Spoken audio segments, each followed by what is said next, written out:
How do I replace the 9-volt backup battery? I'll do all I can to help. How long have you been dealing with this?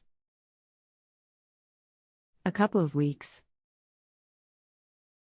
Do you plan on doing the work yourself? Yes. Anything else we should know to help you best? Nope.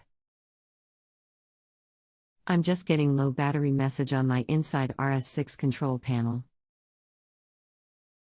I don't know exactly where the battery is, except it's supposed to be in the outside power center. Is this for a house security or alarm system? No.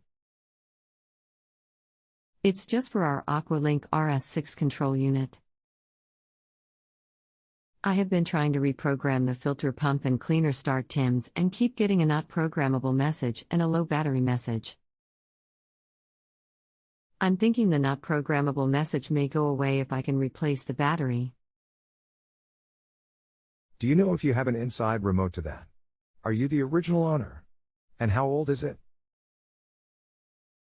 If you have a home improvement or appliance question and want to chat with an expert now, visit justanswer.com/YTHI.